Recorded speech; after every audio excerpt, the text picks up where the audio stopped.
When someone shares a story about therapy harm, they're inevitably asked this question: will you report that person for what they did?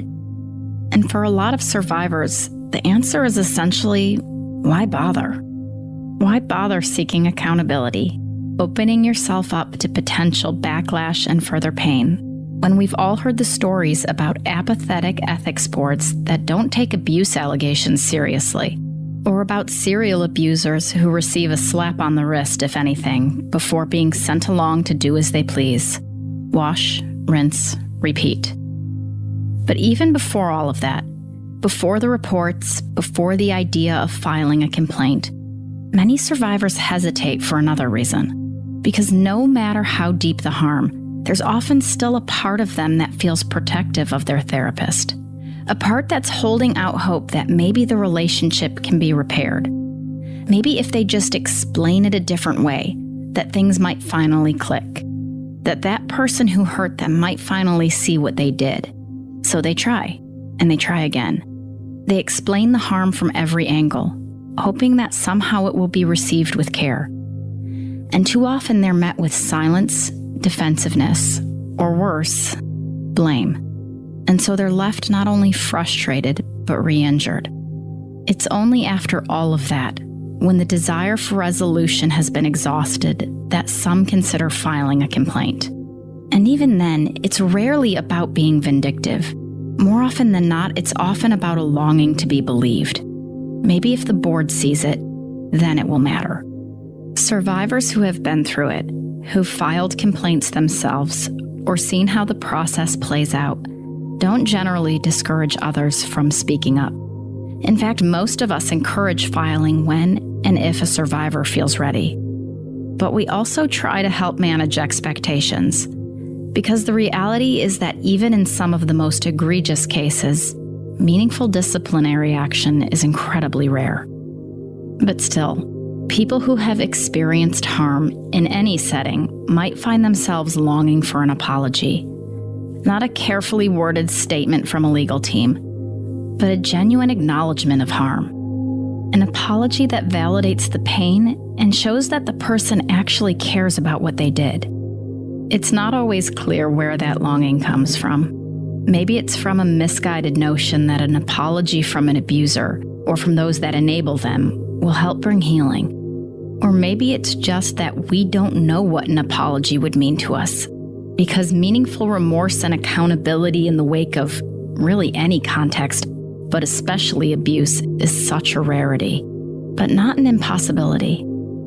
Every once in a while, you hear about someone actually owning up for the harm they caused, or the harm that they were complicit in.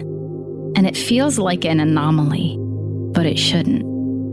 In the last episode, we talked about Ravi Zacharias, a renowned Christian apologist whose reputation collapsed after credible reports of abuse came to light.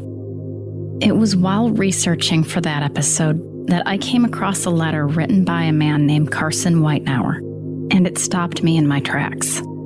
At the beginning of A Fall from Grace, before a hero is fully knocked off of their pedestal, there are always those that try to prop them up, who rush to their defense and attack anyone who dares question the hero. Once the fall from grace is complete, those same people often quietly retreat, maybe looking for another hero to align themselves with. But there are the rare few who pause long enough to let the truth sink in. The ones who learn how to say, I was wrong, and I need to do better. Carson is one of those people. His letter was a stunning example of what an apology should be. Clear accountability and deeply human. No hedging, no image management, just a sincere effort to name the harm, take responsibility, and express genuine remorse. Carson is joining us today. His apology doesn't just validate survivors.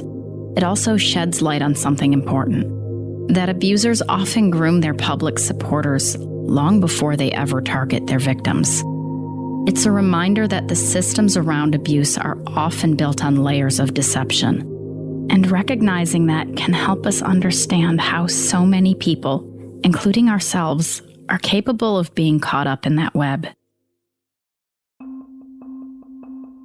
I'm Leah Denton, and this is Psychotherapy, a show dedicated to providing survivors of therapy harm a platform to share their stories and to offer language for those of us trying to make sense of our own experiences with the psycho in the therapist chair.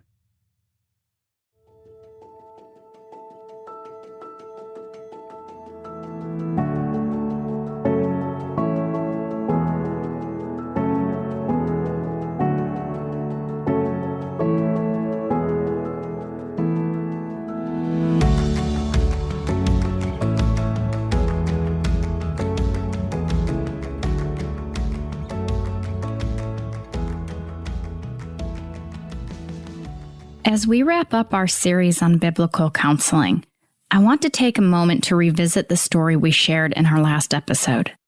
Lori Anne Thompson's experience with Ravi Zacharias, a man she turned to for mentorship and friendship, only to discover his intentions were far more sinister. If you haven't listened to that episode yet, I highly recommend starting there. Lori Anne was eventually vindicated as more instances of Ravi's abuse became known, but not before her life was all but ruined by the people who sought to punish and discredit her for daring to speak out against their hero. And it is safe to say that from a very young age, Carson Weitnauer considered Ravi a hero. When he was in 5th grade, Carson experienced what he calls an encounter with God while singing at church, a powerful feeling of both presence and love. But he wondered if he could trust that feeling. Was he being brainwashed or emotionally manipulated? Did the church setting predispose him to believe whatever emotions he felt could be attributed to God? He searched for answers to those questions all through middle school and high school. Had he truly experienced God's presence, or was there some other, more rational explanation? As I was exploring that question, I came across a book that Ravi Zacharias wrote.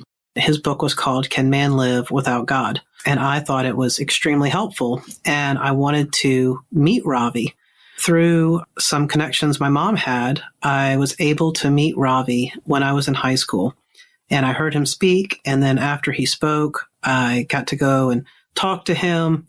I was amazed that I had met Ravi Zacharias. He was a big celebrity in my world.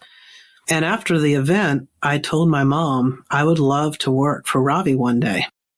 So in college, I felt like maybe my high school environment had been propaganda, like studying apologetics was too one-sided. They only presented the positive evidence for Christianity, and I hadn't had a chance to hear an unfiltered critique of my religious beliefs. So I felt if I studied philosophy, I would have a better chance of evaluating whether or not Christianity made sense, if it could stand up to a legitimate intellectual test, or if I needed to discard it and move on with my life. And I also did a study abroad at St. Catherine's College at Oxford.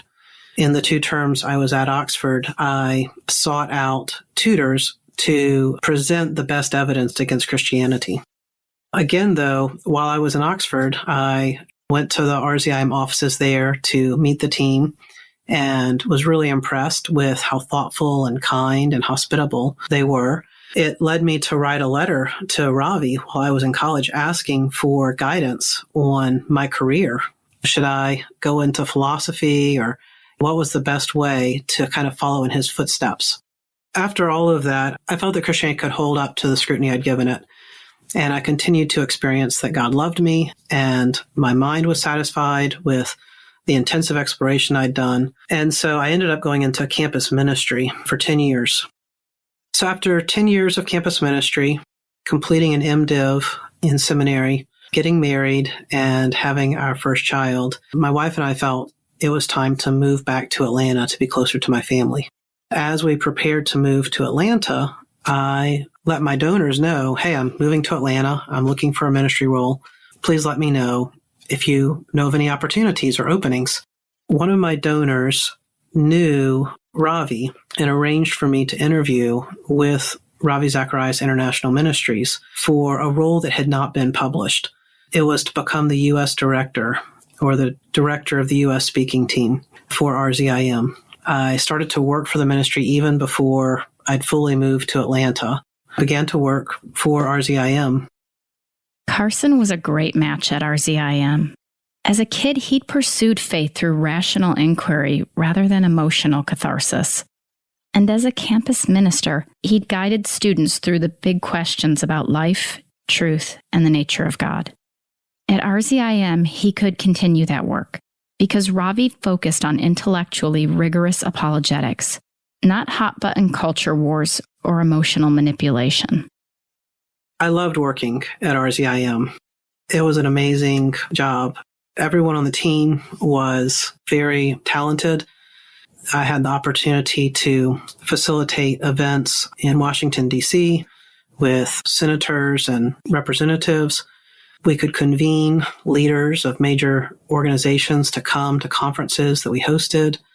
I got to travel around the U.S. and beyond. And just every day I was working with amazing people, doing amazing things, and hearing amazing stories of people becoming Christians or growing in their faith, experiencing spiritual renewal. It was just an exciting place to work. And the pay was good. The benefits were good. We had a lot of fun. And so I just felt like this is an amazing place to get to work. And we had our ups and downs. I had problems. I had challenges. There was a job. But on the whole, I felt really grateful to get to work at RZIM. Ravi would participate in staff gatherings. For instance, we always had a Christmas party, and he would tell a lot of jokes. Some of his closest associates would tease him. There was a lot of banter and laughter and fun around Ravi. He would make a priority to pay attention to everyone's kids. There would be a gathering where everyone could bring their spouse and their kids if they had them. And he would take a lot of time getting to know everybody, communicating his appreciation, letting everyone know if it wasn't for you, we couldn't do what we do. The perception that created was Ravi was very down to earth, very humble, very generous, very caring, a very sincere Christian. It didn't appear that he was caught up in his celebrity or being a big deal. He valued every person, no matter what their job was, or he created this impression of being very approachable and relatable as a very caring leader of the organization. There was a sense in which that Ravi could put it across that each of you are important. I'm grateful for you. And the undercurrent was you have a great job. It pays well. The work's not too bad. There's a lot of nice benefits. This is a great dinner. And all of that built a very loyal culture where we all felt very indebted to Ravi for what we had. And in light of all that he'd given to us, just the natural response is to want to give back to him, to give your best to the organization, and to do whatever you could to be loyal to Ravi and his family. Carson worked at RZIM from 2013 until early 2021, the year after Ravi's death. And for much of that time, the organization seemed to genuinely reflect the values that it claimed to stand for. There was laughter, a strong sense of community, and shared commitment to making decisions through prayer and a sense of spiritual purpose, an atmosphere that felt deeply meaningful to those who were part of it. But Carson will be the first to admit that there were occasional cracks in the facade. The first whispers and rumors came from Steve Boffman, who goes by the Banjo Atheist. I love Steve, but that moniker does not immediately suggest intellectual credibility. And so I have to confess that I judge the book by its cover in that case, and wish I hadn't done that. But Steve became concerned that Ravi was misrepresenting his academic credentials and talked about speaking at Oxford as if he had been part of the faculty at Oxford. I'd like to get that detail more dialed in. But Steve was very detailed and very clear about the different ways that Ravi had inflated his academic credentials. Steve emailed me and many other staff I went to my manager and talked to our team in Oxford and was reassured by everyone. If you understand how these universities work, then all of this adds up. But if you're cynical and skeptical and looking to make a mountain out of a molehill and you have an axe to grind and you want to bring Ravi down, then you can slant what Ravi has said and make it look like it's false. And that's what Steve is doing. And so I had to choose, do I trust a guy I don't know who's called the banjo atheist, that he is accurate in saying Ravi inflated his credentials? Or do I trust people who have PhDs from Oxford, who live in Oxford, England, that this is all above board? I decided to trust my friends and my ministry colleagues who seemed like people of incredible integrity and say, maybe Steve's right, but people who have more credibility and who I trust more disagree with him. I'm going with their perspective. And so that was one of the first warning signs that something wasn't right. The arguments supporting Ravi were pretty compelling. Maybe a publisher or marketing team had gotten a little overeager to burnish his reputation. He's so busy preaching and traveling and serving the Lord. He probably didn't even realize that this was happening. It was a simple mistake and just needed a simple correction. Carson was doing work he loved with people that he loved, and it was all too easy for him to accept those explanations at face value. It was almost a practice round for what would come next. Will you remain loyal when far more disturbing issues boil to the surface?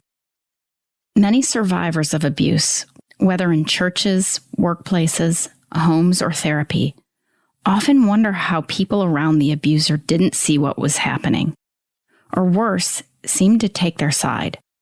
From the outside, it can look like willful complicity, but it's often more complicated than that. Abusers rarely act alone.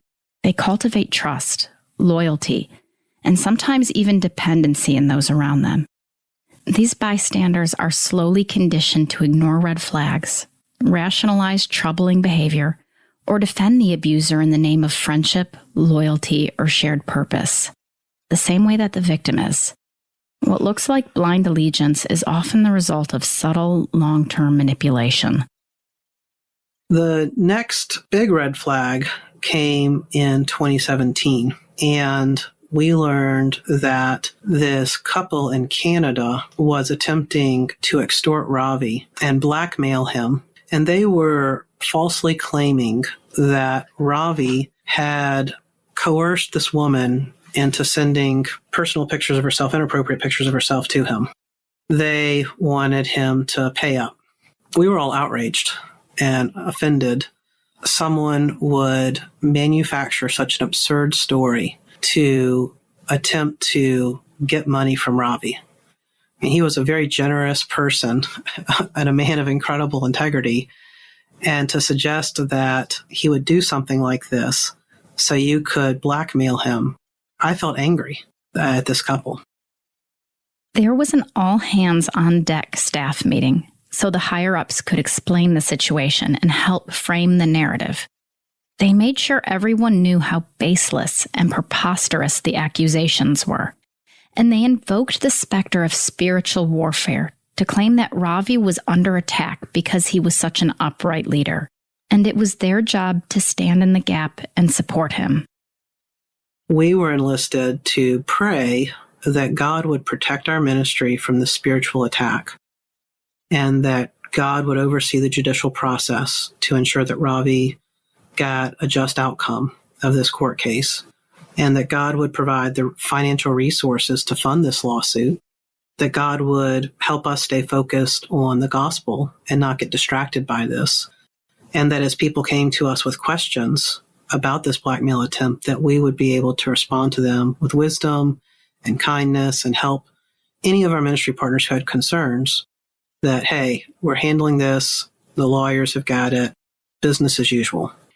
And so we began to have this as an ongoing prayer request that God would help us get through this trial. It all made sense to me. First, I didn't know this couple. I didn't understand. I had no training or experience or awareness of how a pastor could manipulate a woman into sending him photos of herself.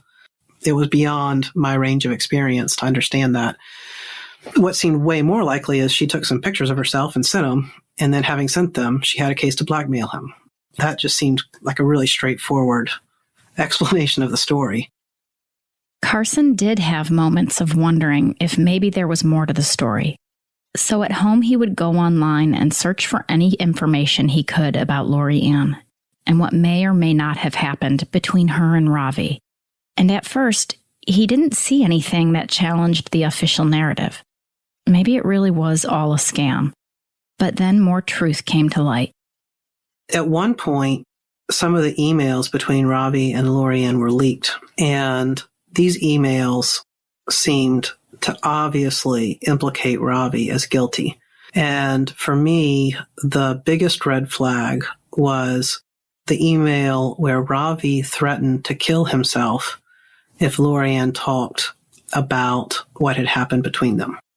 I could not imagine, if I was being blackmailed, that I would threaten to kill myself if they went and told anybody about it. I think my first response would be, go ahead and publish everything you have. I'll sleep fine. No big deal. I didn't know how to make sense of Ravi threatening to kill himself, especially because in Ravi's autobiography, he had talked about attempting suicide and how he had been spared from that, and that had become part of his testimony of finding life in God. At another all-staff meeting, the top leaders of RZIM joined on Skype, and one of them interviewed Ravi for the benefit of the staff. They needed the boss himself to make sure everybody was still on his side. The person interviewing him had written a book about Eastern perspectives on Christianity, and he suggested it was all just a matter of cultural differences, that Ravi, who was born in India, had behaved in a way that was perfectly in line with his culture, but was being grossly mischaracterized by tone-deaf Westerners. And so the suggestion was, if we couldn't see it Ravi's way, it was because we were looking at this from a Western perspective. And I did not want to be culturally insensitive to Ravi and wanted to respect that another person from a similar culture saw it the same way Ravi did and wanted to defer to that interpretation of this communication. It was explained to us that the senior leaders had taken a lot of time to look into this. These emails had been edited and published in a way that they were misleading and out of context. And that if you saw the whole context of the email chain, you wouldn't think anything bad of Ravi in the situation. And so again, it came down to a trust issue. Do I trust a website I'm not familiar with to publish the full email chain? Or do I trust the senior leaders of this ministry who say these were taken out of context?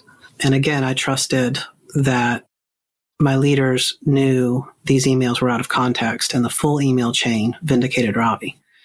Another thing was Ravi seemed very hurt and very pained and came across as vulnerable and weak and in need of protection. And in light of all he had done for me and for our organization and for God, I wanted to step up and help out and protect Ravi. We knew he had back pain and he was traveling all the time and he was working so hard. And now this on top of all of that, it was just, wow, one more thing to beat Ravi down. And so my compassion and my love for Ravi was leveraged to make me want to believe him and protect him in this scenario. So even while I could read an email where Ravi threatens to kill himself if Lori Anne tells the truth about what happened, all of these other factors helped me to stay loyal to Ravi. And I was assured that RZIM's board of directors had investigated and cleared Ravi. Our senior leaders had investigated this and cleared Ravi. Ravi's denomination had investigated and cleared Ravi. And Ravi's publisher had investigated and cleared Ravi. And Ravi had a top-notch legal team that was actively defending his version of the story. And everyone I worked with felt that Ravi's story made sense. And we were earnestly praying for God to vindicate Ravi. Carson was far from alone in continuing to support Ravi. Both inside and outside of RZIM, Christian leaders lined up to defend him. And not just to declare his innocence, but to argue that he was the true victim here. He was such a gentle and sensitive man, and he was being taken advantage of by a couple of fraudsters. Carson would eventually learn that one of Ravi's megadonors, a billionaire named Bill Huang, had committed unlimited resources to the lawsuit against the Thompsons. Even if the case had no merit, you can make someone's life a living hell if you're willing to spend enough money. Of course, the Thompsons had no one in their corner with such deep pockets. So they eventually had to settle and sign an NDA to make the case go away. When Ravi signed the NDA as well, it was yet another red flag for Carson. Given that Ravi had insisted he was innocent and only wanted the truth to be known, I didn't understand why he would be willing to sign an NDA, because that would prevent him from continuing to talk about how he was innocent and only wanted the truth to be known. Instead, he was going to have to start saying, I can't talk about that. I signed an NDA. And if you were truly innocent, why would you sign an NDA? I didn't understand that. But of course, in private, Ravi did continue to talk about his side of the story. And he was able to publish his side of the story in Christianity Today. And so effectively, it didn't really prevent Ravi from continuing to defend himself. So to break this down, Ravi could use the NDA as a shield, or could talk about the case on his own terms, whichever suited him in the moment. But if Lori Anne spoke up, she risked getting dragged back into court and dealing with another blank check from Bill Huang. Now might be a good time to mention that last November, 7 years after the case was settled, Bill Huang was sentenced to 18 years in prison for, among other things, racketeering, the very thing that he had helped Ravi sue the Thompsons for. A couple years after the case was settled, when Lori Anne was left feeling like her story would never be believed, and the RZIM faithful thought maybe it was all in the rearview mirror, the world learned that Ravi had an aggressive form of cancer. He passed away in May of 2020, and like we talked about in the last episode, his death grieved so many people around the world. The eulogies poured in from all corners, lofty rhetoric about what a humble servant and great man of God he was. The past controversies and allegations were not even a blip on the radar.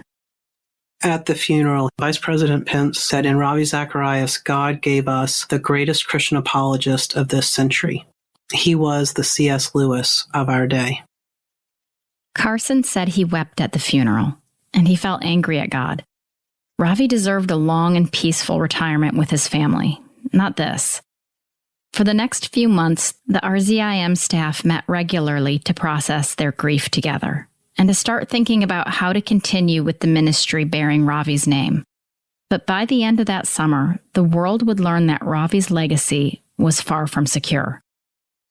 September of 2020, Julie Royce publishes a 3-part series about the Thompsons. When I read the first article, the thought I had after reading through it was, Julie Royce is a liar. I share that because I think it clarifies my state of mind in September of 2020. On 2 different issues, his academic credentials and the claims of the Thompsons, I felt I had done my due diligence as an employee of the organization and decided to trust Ravi. And so I was bought in. I was loyal, committed, wholeheartedly convinced of Ravi's integrity and grieving. For Julie to publish those articles so soon after his funeral was offensive. It felt like just basic decency. Julie could have waited for us to have some more time to grieve before coming out with gossipy, misleading allegations about Ravi. It was like throwing salt into our wounds. Carson could have stopped at that knee-jerk defensiveness. And that's what many people do when the integrity of their hero is called into question. But remember that kid who treated an emotional church experience like an intellectual problem to solve? He kept thinking it through, trying to make sense of it with as much honesty and clarity as possible.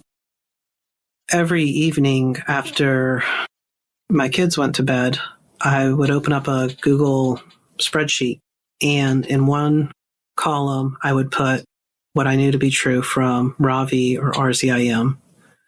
And in the column next to it, I would put information from Julie's reporting. Just the number of discrepancies kept adding up between those two narratives. I was so suspicious of Julie because RZIM's leaders told me that Julie was a desperate blogger publishing clickbait to get attention and money. She was not a legitimate journalist.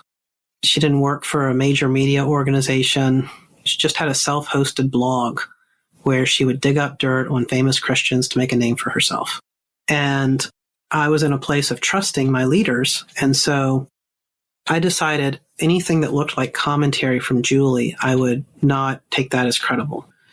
Julie had linked to lots of material that you could download and look at for yourself, though. And so I looked through that and I decided that she had at least reported what other people had told her accurately. And so I was willing to take the testimony she reported on. And so it was like a critical reading of Julie Royce's reporting, trying to look past her bias and only look at what was more factual. But even reading it that critically, it seemed clear to me that the Thompsons had been telling the truth the whole time, and Ravi had been lying and manipulating and using that lawsuit to get an NDA. This was a crisis for me to go from devotion to Ravi to saying, I think Ravi lied about this. RZIM is an organization well known for thoughtful apologetics. So Carson decided to take a similar approach, prepare all of his facts, develop a clear understanding of why he changed his mind, and brace himself for earnest, difficult conversations. But in the meantime, the breaking news kept coming. So as I was working through my doubts and starting to prepare what I would want to discuss with my manager at first, two more things happened. Christianity Today published their research, their investigative journalism, finding that Ravi had sexually abused women he had employed at his spas. A couple days later, World Magazine published their investigative journalism on the same story. After reading those two pieces, I then was convinced not only was Julie right, but that Christianity Today and World had reported what was truthful also. And at that point, I became convinced that Ravi had not only abused Lori Anne Thompson, but also many other women at his spas. And given his extensive travel schedule all around the world, I became suspicious that there were a lot of other victims out there too. And it was also clear to me that Ravi was an extremely effective liar, a very committed liar, and willing to manipulate family, the organization, his friends, using the Bible, using Christian language to get people to believe his side of the story. First, I had discussed all of this with my wife. We were in agreement about what the facts were and what the right thing to do was. And so knowing that I had her unconditional support, that was huge. And I just have to keep giving her credit for her integrity and her faith and her encouragement to do the right thing, no matter what it cost. At this point, I felt very upset that Ravi had lied to me and manipulated me. But RZIM, we always talked about we are an organization committed to finding the truth. We're an apologetics organization. We look for evidence. We listen to counter evidence. We listen to skeptics and cynics and treat them with respect. The whole culture of our organization was listening to doubts and caring for doubters and practicing respect and empathy and disagreement, building trust as we sought the truth with anyone and everyone. Whatever they believed, however they lived, our mission was to show that person we cared about them and to look for the truth with them and to present the gospel. And so I had this confidence that now that much more evidence had been made available about Ravi, as an organization, we would look at that evidence impartially and change our minds. RZIM had an entire department dedicated to humanitarian care. One of the projects was dedicated to helping rescue women from sex trafficking. So I felt like if there was a ministry that would be concerned for survivors of sexual abuse and committed to finding the truth, no matter how unpleasant, it would be RZIM. But instead of grappling honestly with the new evidence against Ravi, the RZIM board issued statements denying all allegations and questioning the integrity of the reporting. Carson says that reaction had a chilling effect throughout the organization. As I started to talk to people, I was stunned because a lot of people just didn't want to discuss it. They said, this is not a conversation I want to have. Please don't ask me about it. The end. That was not how any of my other conversations with that person would go. So it was very disconcerting. I think the most sympathetic take I have is there were enough stories circulating around RZIM that if you said that Ravi did these things, you could lose your job.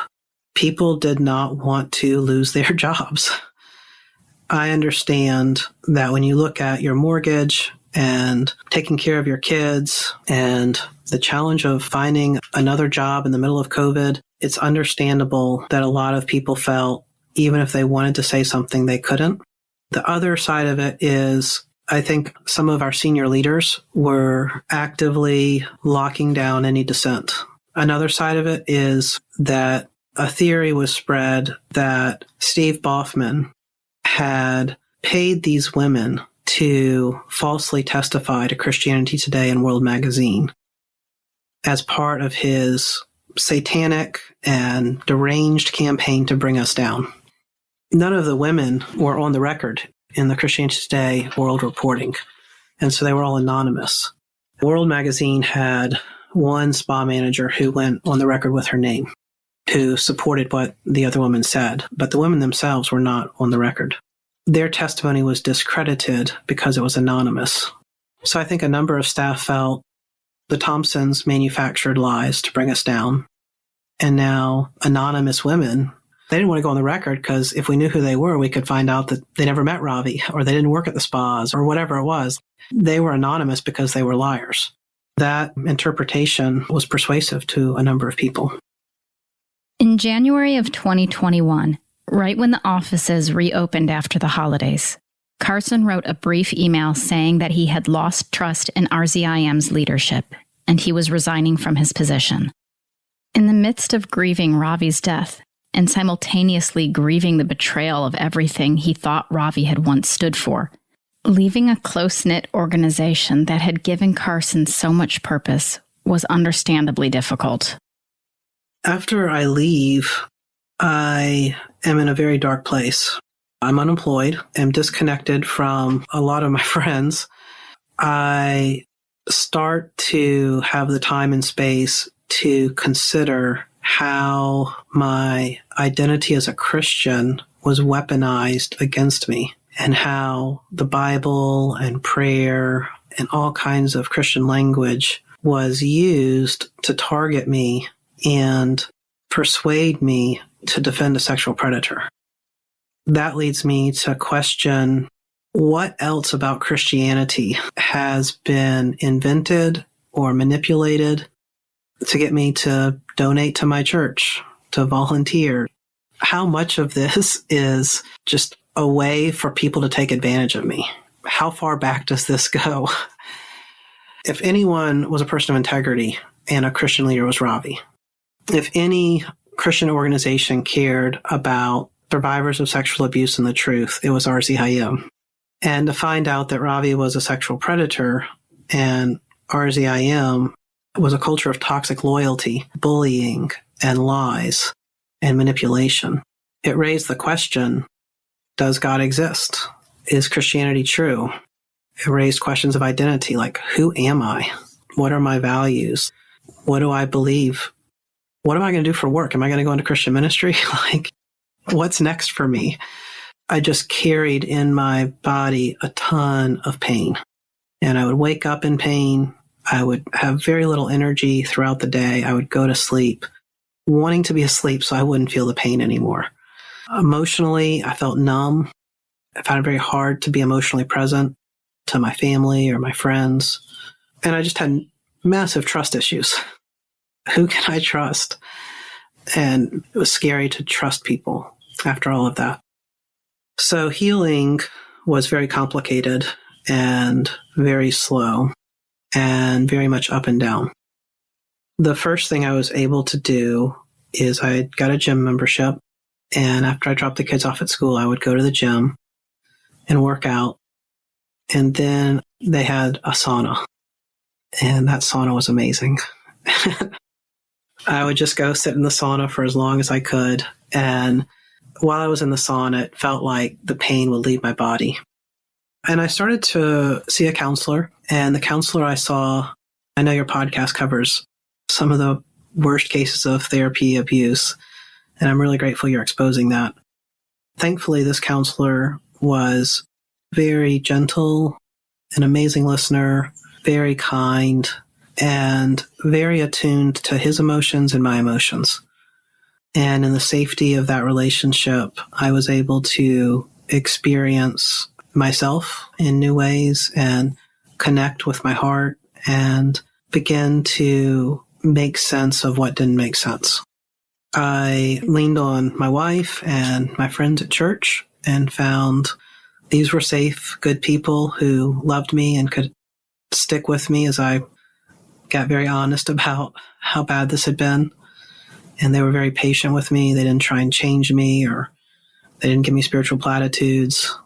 They just sat with me in the pain, and they were really good friends. And then my prayer life changed.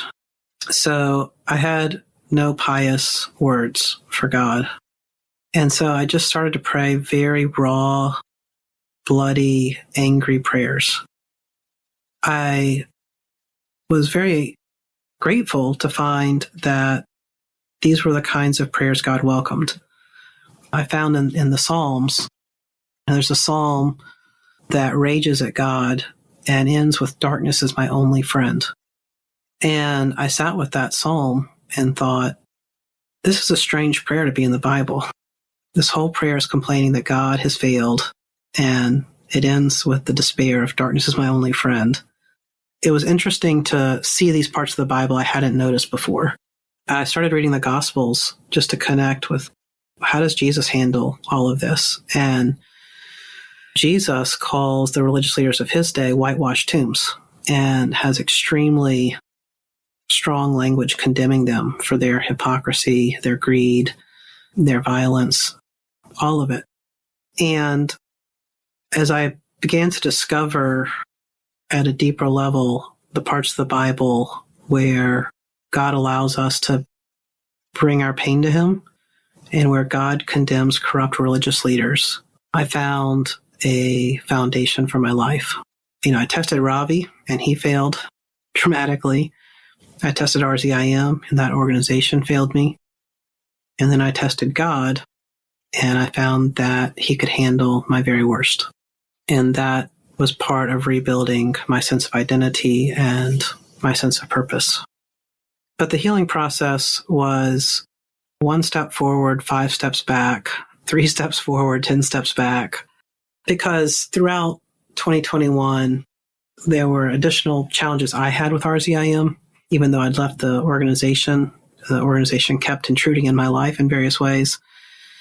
And I still had friends who were connected to the ministry and heard about what they were experiencing. I heard about other aspects of deceit at RZIM that had gone back for many years. And the more I learned about some of the things that had been hidden at RZIM, the more troubled I became. It took me a long time, and sometimes I'm still today, having flashbacks to conversations I had at RZIM, emails I received, or things that happened to me, or things that happened to someone I care about, can set me back. I don't want to present this as I went down into the valley and then I climbed right back out. It wasn't like that at all. Much of what Carson describes here sounds a lot like betrayal trauma. According to Kim Gold, who is a betrayal trauma specialist, this kind of experience is often described as a shattered worldview. It takes away everything you thought you knew to be true or safe or just in the world. You're turned into an infant trying to learn to walk or talk or make sense of things in a nonsensical world. Betrayal trauma is physiological, emotional, cognitive, spiritual, and mental. It hijacks the person going through it. Healing isn't linear, but as Carson worked to reconnect to himself, he knew he needed to reach out to Lori Anne Thompson. Stepping away from RZIM wasn't enough. He'd played a public role in defending Ravi and discrediting Lori Anne. If his commitment to truth meant anything at all, he was going to have to own up to his part. So in December of 2020, back when he was still employed by RZIM, Carson decided to publicly own up to his actions, starting with the person who was most affected by them. A couple of my friends had reached out to Lori Anne and apologized for their role in this and sought forgiveness, and had been just overwhelmed by how forgiving and caring and encouraging Lori Anne had been to them. In light of all that I had done to attack Lori Anne, I felt if she would even listen to me, I wanted to apologize to her. And so I was able to get her email address and write her and her husband an apology. I was very grateful for her forgiveness. Because my defense of Ravi had been public on social media, and because I had used my role at RZIM in different networks to shut down any criticism of Ravi and to shut down any advocacy for Lori Anne, I felt responsible to make a public apology as well. I asked Lori Anne whatever she wanted, but could I take my private apology to her and her husband and publish that on my personal website? And she gave me permission to do that. So I published that on my personal website in December. Remember, this public apology came before Carson resigned his position. The culture of towing the line and bullying any dissenters had created a sense of urgency for him. Even though any employee attempts at transparency and honesty were met with retaliation, it felt vital to Carson that someone speak the truth from within the ranks of RZIM. Even though his actions didn't sway the organization as a whole, he knew it was the right thing to do. The healing he needed would be impossible if he didn't grapple with his own complicity. And I wish this was not such a rare story. Yeah, I would recommend call Grace and ask to have them come in and do congregational training and a full review of all your HR policies. Have the elders and the pastoral staff be fully engaged in that process to build a culture that protects the vulnerable, is transparent. We have background checks, a lot of standard things that need to be done to reach the bare minimum. So I guess I would try and say before the whispers ever start, we need to ask ourselves what communities we're joining, what organizations we're donating to. And before we embed ourselves within a church, a reasonable question is to go to the leadership of that church and ask, if there are allegations of abuse, how do you handle it? Can I see your processes? This church use NDAs. There's some discernment questions I would encourage everyone to ask of their current church, or if they're planning to join a church, to ask before they join. Because if a church uses NDAs and hasn't ever prepared to handle allegations of abuse, and you hear whispers, do the right thing. Don't take it for granted. In my experience, it's already too late at that point. Any pastor, elder, leader of a church, ministry organization, let's be the kind of people who are close to the pain of those in our community, and let's come alongside them as brothers and sisters and seek their well-being and create communities where they're safe and they can flourish. This is discipleship 101. This is not for special churches that are really good. And so imitate Jesus in caring for integrity and caring for the vulnerable. Carson hasn't given up on church or the work of ministry, and it is my sincere hope that others in that realm will learn from his example. It takes humility and courage to own your mistakes, admit that you have helped harm people, and commit to meaningful change. None of that is easy, but if you say that you're committed to the truth, and if you say you want to help people, it's kind of the bare minimum. Thankfully, I'm still married very happily, get to spend a lot of time with my kids. I'm doing a Doctor of Ministry degree because I felt that I needed to have a safe environment to rethink my Christian convictions and further deprogram myself of bad habits, bad things I might have picked up at RZIM, and to really question how I do ministry and to consider if I'm doing it in a way that's really life-giving and helpful to other people. And then I started a ministry called Uncommon Pursuit. We are building pathways for people to grow in their relationship with God. We're with an organization called Creating Jobs, and we partner with other organizations to help the global poor start and grow their businesses. One of the main things I felt after I left RZIM is that I was in a tunnel and I could see no light at the end of the tunnel. And for many months, I did not know if I would ever see light at the end of the tunnel. There was a period of time where I had to make peace and accept that I might never see light. I might be in that tunnel for the rest of my life because I tried so hard to get to see any light and I couldn't see any light. And now I generally live out of the tunnel all the time. I wanted to come on this podcast in case you have a listener who feels like they've been in that tunnel for a long time and they can't even see the light at the end of the tunnel. And I wanted to come back into the tunnel today to let that person know that there is hope and to let them know that I'm praying for them. And I wanted to do this podcast for them to give them some encouragement to keep seeking healing, to take care of themselves, to reach out for support, and that I hope that one day they also will be out of the tunnel too. I'd like to thank my guest, Carson Weitnauer, for taking the time to share his story with honesty and humility. We're grateful for his example and the courage it takes to pursue truth, no matter the cost. If you'd like to read the apology letter he wrote to Lori Anne Thompson, as mentioned in this episode, you'll find it linked in the show notes. And thank you to Bo Denton, the writer of this show, and to our skilled audio engineers at Peachtree Sound for bringing it all together.